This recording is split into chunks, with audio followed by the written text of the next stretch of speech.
السلام علیکم friends, welcome to کتاب نگری یوٹیوب چینل کتابوں کی نگری میں خوش آمدید۔ میں ہوں آپ کی ہوسٹ اقرا یاسین، اور آج میں آپ کے لیے لے کر آئی ہوں عائشہ گل کے قلم سے تحریر کردہ ناول جانے ستمگر کی ایپیسوڈ نمبر 22 کو لے کر۔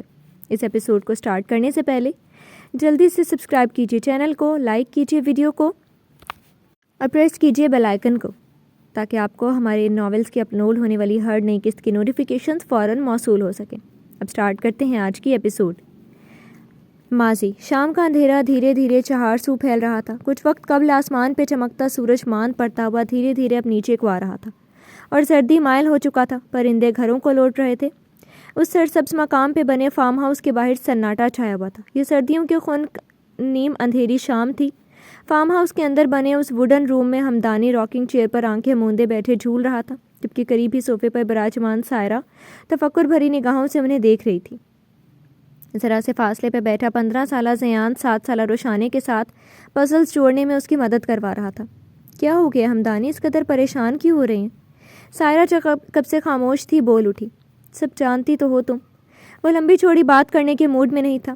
سب جانتی ہوں، تبھی تو کہہ رہی ہوں کہ اب تو ہم یہاں سے جا رہے ہیں، پھر کیوں سر پکڑے بیٹھے ہیں؟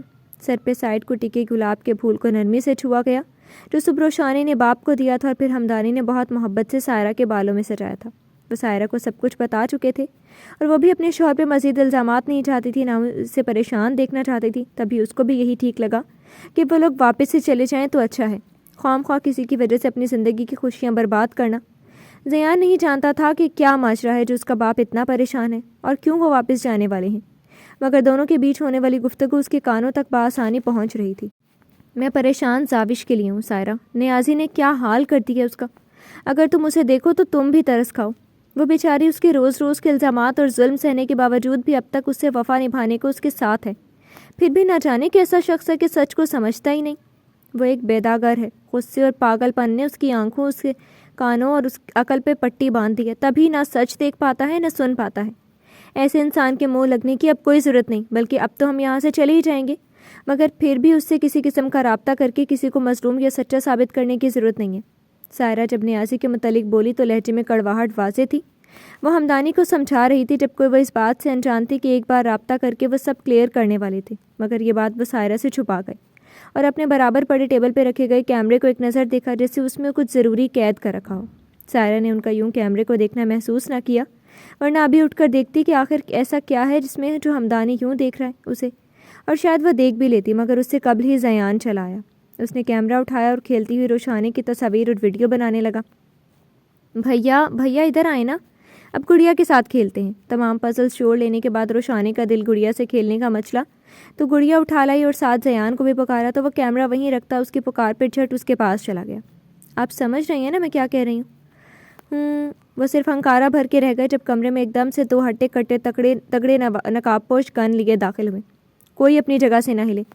آتے ہی وارن کیا گیا، جبکہ ہمدانی اور سائرہ بے اختیار اٹھ کھڑے ہوئے۔ زیان بھی حیرت زدہ اٹھ کھڑا ہوا، جبکہ روشانی کو ایک دم سے تو سمجھ ہی نہ آیا کہ یہ کون ہے، مگر پھر بھی وہ ڈر کر بھائی کے ساتھ لگ گئی۔ کون ہو تم لوگ؟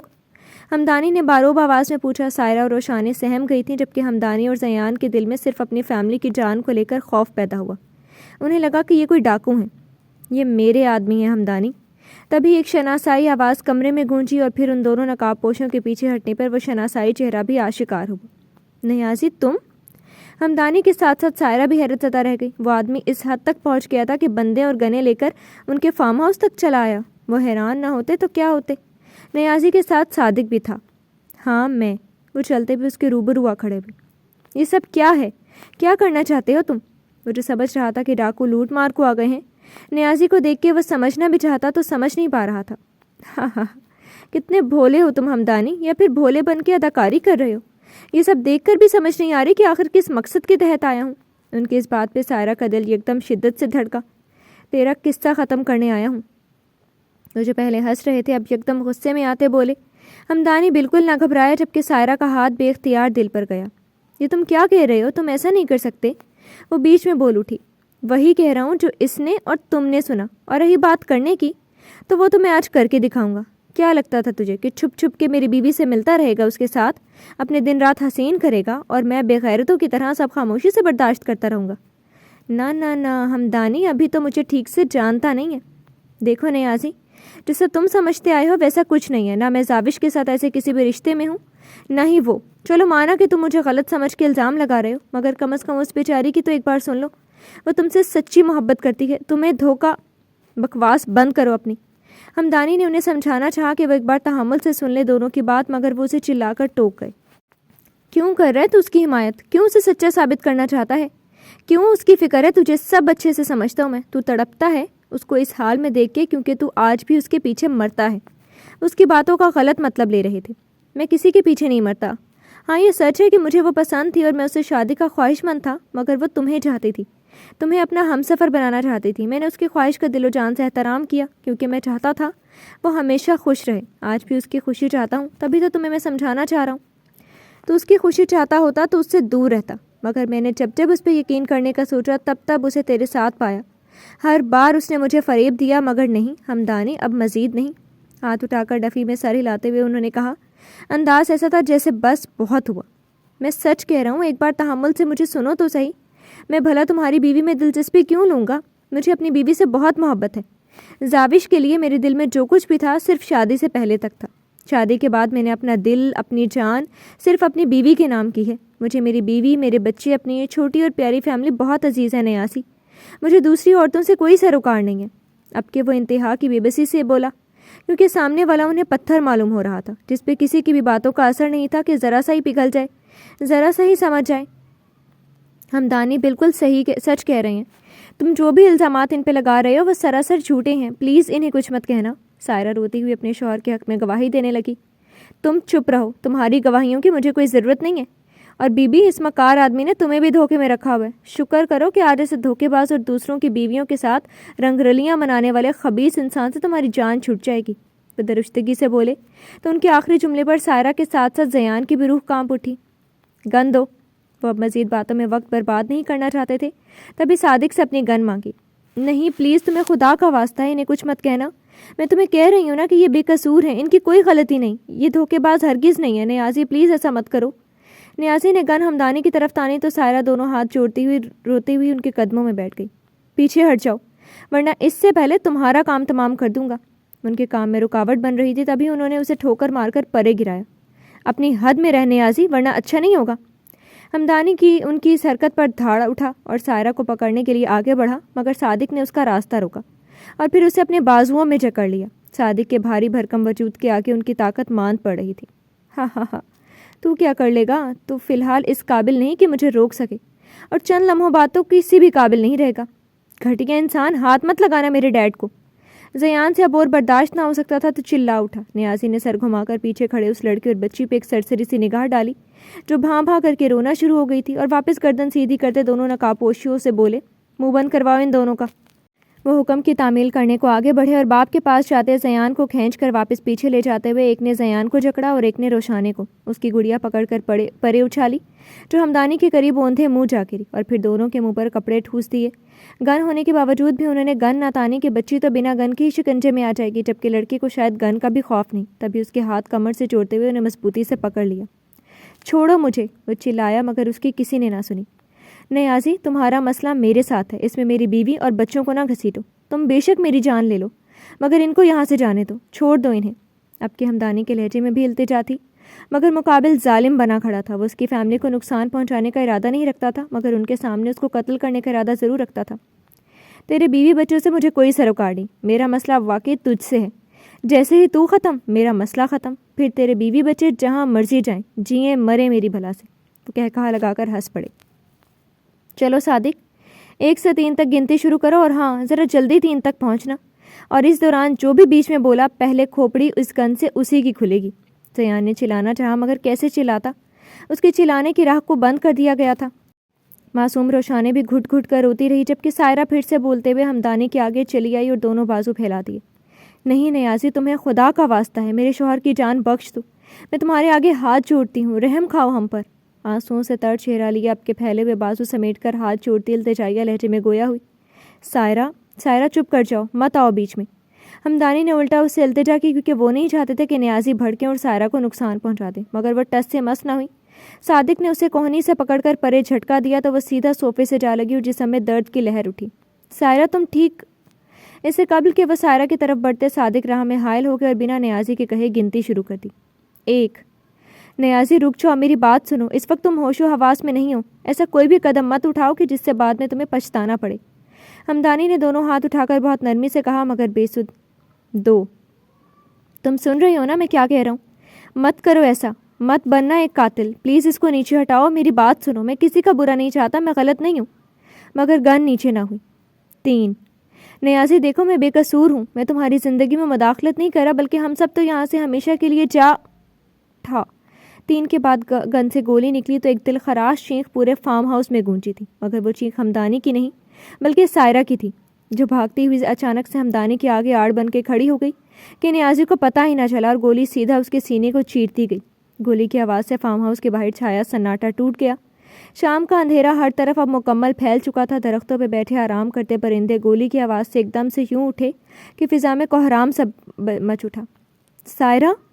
ہمدانی گلا پھاڑے چلائے اور اس کے نیچے گرتے وجود کو بے چین ہو کر اپنی باہوں میں بھر لیا اور اس کا چہرہ تھپ تھپانے لگے. کب سے مچلتا ہوا زیان یوں منجمد ہوا جسے سکتے میں چلا گیا ہو. آنکھیں پھاڑے یکتک بس بے جان ہوتی ماں کو دیکھتا ہی گیا. Shit shit shit! غصے سے بھرے نیازی سائرہ کی گولی کھا جانے پہ گن اپنے ہی سر پہ مارتے بولے. اس کو پکڑ نہیں سکتے تھے تم؟ گنتی کرتے ہی مر گئے تھے کیا گدھے کہیں کے؟ وہ صادق پہ چلائے جو خود اس کی اچانک انٹری پہ حق تک رہ گیا تھا. سائرہ! سائرہ آنکھیں کھولو، سائرہ میری جان! ہمدانی کی آنکھیں تر ہوتی گئیں. وہ چینخ چینخ کر اپنی بے پناہ محبت کرنے والی بیوی کو خون میں لتھڑا دیکھ کر پکارنے لگے. اس بیوی کو جس نے انہیں بچانے کی خاطر اپنی جان دے دی. دل پہ گولی لگنے کے سبب وہ موقع پر ہی جان سے ہاتھ دھو بیٹھی تھی. میں تجھے چھوڑوں گا نہیں نیازی، تو نے میری بیوی کو مار ڈالا ذلیل کمینے، تیری تو میں ٹھا ٹھا ٹھا. 1 نہیں 2 نہیں 3 اور 4 بھی نہیں بلکہ 5 گولیاں تھیں جو ہمدانی کے جسم کو چھلنی چھلنی کر گئی. وہ جو تیش میں آتا نیازی پہ حملہ آور ہونے والا تھا، نیازی گولیاں چلا کر بازی ہی الٹ گئی. پرندے جو واپس بیٹھے تھے ایک بار پھر پھڑ پھڑا اٹھے. فضا میں ایک بار پھر انتشار پھیل گیا. پہلی گولی ٹانگ پہ، دوسری گولی بازو پر، تیسری گولی ماتھے کے بیچوں بیچ، چوتھی گولی پیٹ میں، جبکہ 5ویں سینے پہ. بچی ہوئی 5 کی 5 گولیاں انہوں نے اس کے جسم میں اتار دی. اپنی محبوب بیوی کو رو رو کر پکارنے والا اس کے قدموں میں ڈھیر ہو گیا.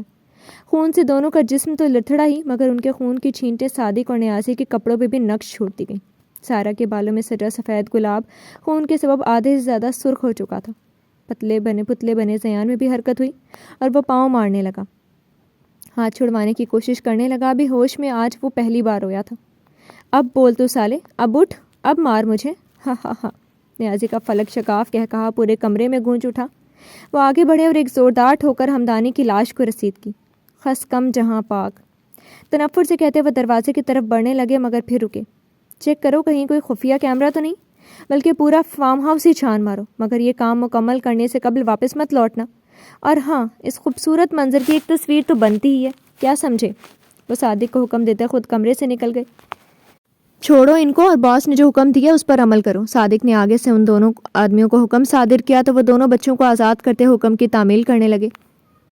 جیسے ہی زیان اور روشانی کو آزادی ملی بھاگتے ہوئے ماں باپ کے پاس آئے. زیان تو چلاتا ہوا انہیں پکارنے لگا، یہ جاننے کے باوجود بھی کہ اس کی پکار سننے والے مر چکے ہیں. اس کے ہاتھ انہیں چھوڑنے جبکہ پینٹ اور شوز ان کے بہتے خون کے سبب سرخ ہوتے جا رہے تھے، جبکہ روشانی ان سے ذرا دور کھڑی کبھی انہیں اور کبھی اپنے اوندھے منہ گری گڑیا کو دیکھتی رہی جو خون کی اس کی طرف آتی لائن میں دھیرے دھیرے بھیگ کر اب خود بھی خون میں نہا چکی تھی. اس نے کپکپاتے ہاتھوں سے گڑیا کو اٹھایا اور اس کا چہرہ اپنی طرف کیا تو اس کا لہو لہان ہوا خوفناک چہرہ دیکھ کر ایک زوردار چینخ مارتی اسے خود سے دور پھینک گئی اور پھر دور پڑی گڑیا کو دیکھ کر چینخیں مارتی ہی چلی گئی، جو کہ اس وقت واقعی پراسرار معلوم ہو رہی تھی اور جسے دیکھ دیکھ کر اس ننھی بچی کو اپنی جان نکلتی محسوس ہو رہی تھی. زیان اس کی چیخوں سے بے نیاز بس موم ڈیڈ چلاتا رہا. صادق ان کے سروں پہ کھڑا ان پہ نظر رکھے ہوئے تھا کہ کہیں کوئی چالاکی نہ کر دیں، یعنی پولیس یا کسی کو مطلع نہ کر دیں. تبھی آگے بڑھا اور زیان کی جیب سے موبائل نکالی اور پھر اس کے ساتھ ساتھ باقیوں کے موبائلز کو بھی توڑ پھوڑ ڈالا. زیان کی بلا سے اب وہ کچھ بھی کرتا اسے پرواہ نہ تھی. اس وقت تو اسے بس اپنے ماں باپ کو رونا تھا. گھر میں جتنے بھی لینڈ لائن ہیں ان کی لائن کاٹ دو اور اپنے راستے نکلو. وہ دونوں حکم کی تعمیل کر کے جب لوٹے تو صادق نے ایک اور حکم جاری کیا اور پھر کمرے سے نکل گیا، جبکہ کمرے کے بیچوں بیچ خون کے تالاب میں غوطہ زن لاشوں کو بیٹھ کر دونوں بہن بھائی روتے ہی رہے. 15 سال قبل سرسری سی نگاہ سے دیکھے گئے زیان کا چہرہ آنکھوں سے چھٹا تو اب کے سامنے کھڑے 30 سالہ زیان کا چہرہ نظر آیا. انہوں نے اب کے پہلی بار غور کرنا چاہا تو معلوم ہوا کہ 30 سالہ زیان اس 15 سالہ زیان سے کافی ملتا جلتا تھا۔ ہاں یہ وہی تو تھا۔ آیا یاد نیازی کہ کس طرح تو نے میرے ماں باپ کو مارا؟ اسے ماضی سے حال کا جھٹکا لگتا دیکھ کر وہ بولا، صادق کو تم نے مروایا نا؟ صادق کی موت کی کڑی اب ان کے سامنے کھل گئی تھی۔ ہاں، اس کتے کو میں نے ہی مروایا تھا کیونکہ وہ کتا تیرے ساتھ میرے ماں باپ کو مارنے میں برابر کا شریک تھا۔ یاد کر کس طرح تم دونوں نے میری ماں کی منتوں کو، اس کے جڑے ہاتھوں کو حقارت سے جھٹکا، کیسے اس کے نازک وجود کو دھکا دے کر گرایا، اور کیسے میرے باپ کے سچے لفظوں کو جھوٹا کہہ کر دھاڑتا رہا۔ کر یاد کیسے تو نے بے رحمی سے پے در پہ 5 گولیاں میرے باپ اور 1 گولی میری ماں پہ برسائی۔ یاد کر چلا چلا کر تجھ سے کہا تھا کہ چھوڑ دے میرے باپ کو، مگر تو وحشی درندہ بنا کھڑا رہا اور سب کی فریادوں کو نظر انداز کرتا رہا۔ وہ لہو ٹپکاتی آنکھوں سے انہیں گھورتا ان کے ارد گرد مسلسل چکر کاٹ رہا تھا۔ بالکل ایسے ہی، ہاں بالکل ایسے ہی اب میں تیری اور تیری بیٹی کی فریادوں کو نظر انداز کروں گا۔ پہلے تو میرا ارادہ تجھے سیدھا سیدھا بالکل اسی طرح گولیوں سے چھلنی کرنے کا تھا جیسے تو نے میرے ماں باپ کو کیا، مگر پھر ایک روز تیری بیٹی آئی میرے پاس نوکری کے لیے اور اسے دیکھ کر میرا ارادہ بدل دیا۔ جو تو تیرا سارا حسب و نسب کھنگال ڈالا تھا میں نے، تیرے ساتھ جڑے لوگوں سے تیرے کیسے تعلقات ہیں یہ بھی اچھے سے جانتا ہوں میں، مگر اسے دیکھا میں نے تب پہلی بار ہی تھا۔ اچانک سے، بالکل اچانک سے میرے دل میں خیال آیا کہ ایک ہی بار مارنے کی بجائے کیوں نہ تجھے تڑپا تڑپا کر مارا جائے، اور وہ بھی تیری بیٹی ہی کے ذریعے۔ نیازی کے گرد گول گول منڈلاتا وہ اب کے ان کے سامنے رکا۔ میری بیٹی کو تکلیف پہنچانے کا سوچنا بھی مت، ورنہ کیا؟ ہاں بول، ورنہ کیا کرے گا؟ مجھے بھی میرے ماں باپ کی طرح مار ڈالے گا؟ ہاں ہاں ہاں، سوچنا بھی مت، کیونکہ اس کے بعد تیرا بہت برا حشر ہوگا۔ میں نے بھی کوئی کچی گولیاں نہیں کھیلی۔ مجھے کچھ ہوا تو نہ صرف تو بلکہ تیرا بیٹا، بیٹی، تیری بیوی اور تیری جان سے عزیز بیٹی اگلی سانس نہیں بھر سکیں گے۔ مجھے کچھ ہوا تو تیرے ساتھ تیرے گھر والوں کی موت کا بھی پکا بندوبست کر رکھا ہے۔ اگر دیکھنا چاہتا ہے تو لے مار، مجھے تیرے سامنے ہی کھڑا ہوں۔ مارنا ایسے کیوں کھڑا ہے؟ ہاں ہاں ہاں، نہیں نیازی مان لے، تو اب کچھ بھی نہیں کر سکتا۔ اب میرا وقت ہے، اب جو بھی کروں گا میں کروں گا۔ اپنے سینے پہ سختی سے دستک دیتا وہ بولا، دیکھو میری بیٹی واقعی مجھے بہت عزیز ہے، تمہارا مسئلہ مجھ سے ہے، اس میں اسے مت گھسیٹو، اسے کچھ مت کہنا۔ بیٹی کی محبت پہ وہ جھکنے کو تیار تھی اپنے دشمن کے سامنے۔ یاد کر بالکل یہی الفاظ میرے ماں باپ نے بھی کہے تھے تجھ سے، مگر تو نے نہیں سنا۔ نہیں نا، تو اب مجھ سے بھی کسی قسم کی رحم کی امید مت رکھنا۔ تجھ خبیث کے سبب میری بہن پاگل ہو گئی، ساری عمر کے لیے وہ ایک اب نارمل لڑکی کہلائے گی۔ جب جب اس کو دیکھتا ہوں دل مٹھی میں جکڑا جاتا ہے۔ خود تو بڑی دھوم دھام سے شادی کر رہا ہے اپنی بیٹی کی، اس کی اور اس کے بچوں کی خوشیاں دیکھنا چاہتا ہے، پر میری بہن کا کیا؟ اس پاگل کا کون ساتھ چاہے گا؟ اس کی ساری زندگی تو برباد ہو گئی نا، وہ بھی صرف اور صرف تیرے سبب۔ پر میری بات کان کھول کر سن لے، میری بہن جو خوشیاں حاصل نہیں کر سکتی وہ خوشیاں میں تیری بیٹی کو بھی کبھی حاصل نہیں ہونے دوں گا۔ اور ہاں، سب سے اہم بات کہ تیرے سارے کٹے چھٹے تیری بیٹی کے سامنے کھول کر رکھوں گا۔ جانتا ہوں کہ کتنا ناپسند کرتی ہے وہ تجھے، ہر چیز کی خبر ہے مجھے۔ تو بس یہ سوچ کہ تیرا قاتلانہ چہرہ جب تیری بیٹی کے سامنے لاؤں گا تو وہ کیا کرے گی۔ ہاں میں جانتا ہوں وہ یہ کرے گی کہ تجھ سے شدید نفرت کا اظہار کرتے ہوئے تجھ سے اپنا ہر رشتہ توڑ ڈالے گی، تجھے پلٹ کر دیکھے گی بھی نہیں، چلا چلا کر کہے گی کہ اسے تجھ سے نفرت ہے آہانہ کو اس کے باپ سے۔ سنا تو نے جو میں نے کہا؟ وہی کہے گی اب زیان کی آخری بات پر نیازی کو جھٹکا لگا۔ دماغ تو صحیح معنوں میں اب گھوما تھا، تارے آنکھوں کے آگے اب ناچے تھے، روح تو اب جھنجھوڑی گئی تھی۔ یہ وہ کیا کہہ رہا تھا؟ اس نے کہا کہ وہ اس کی بیٹی کو بتائے گا کہ اس کا باپ قاتل ہے؟ نہیں زیان، پلیز پلیز یہ مت کرنا، اسے کبھی مت بتانا کہ اس کا باپ ایک قاتل ہے۔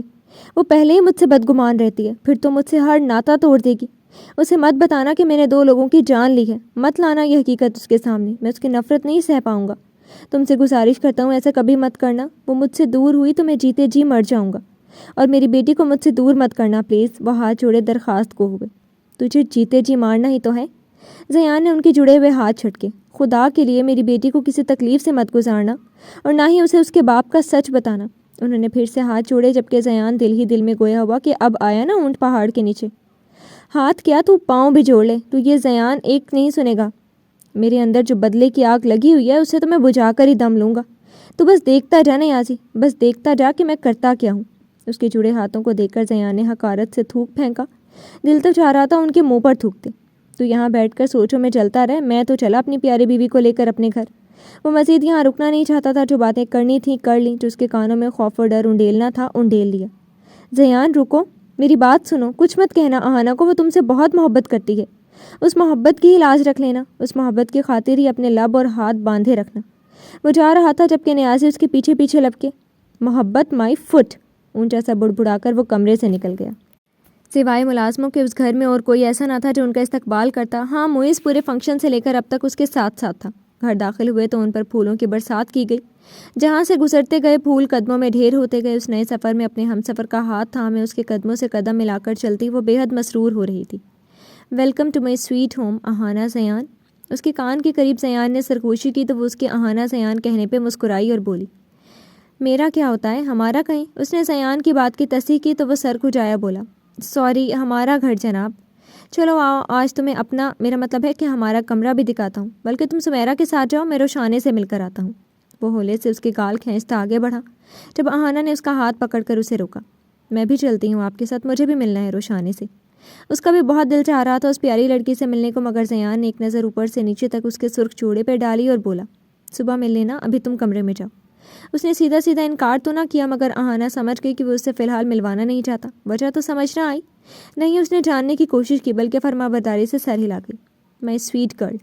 اس کا ہاتھ تھپ تھپا کر پیچھے ہٹاتا وہ روشانے کی روم کی طرف بڑھ گیا، جبکہ سمیرا جو زیان کی بات سن چکی تھی اس کے پاس آتی بولی، آئے میڈم، میں آپ کو آپ کا کمرہ دکھا دوں۔ وہ سر جھٹکتی اس کے ساتھ چل پڑی۔ جی تو فرینڈس، کیسی لگی آپ کو آج کی ایپیسوڈ؟ کمنٹ سیکشن میں ضرور بتائیے گا۔ پھر حاضر ہوں گی نیو ایپیسوڈ کے ساتھ، اب تک کے لیے اجازت دیجیے، شکریہ، اللہ حافظ۔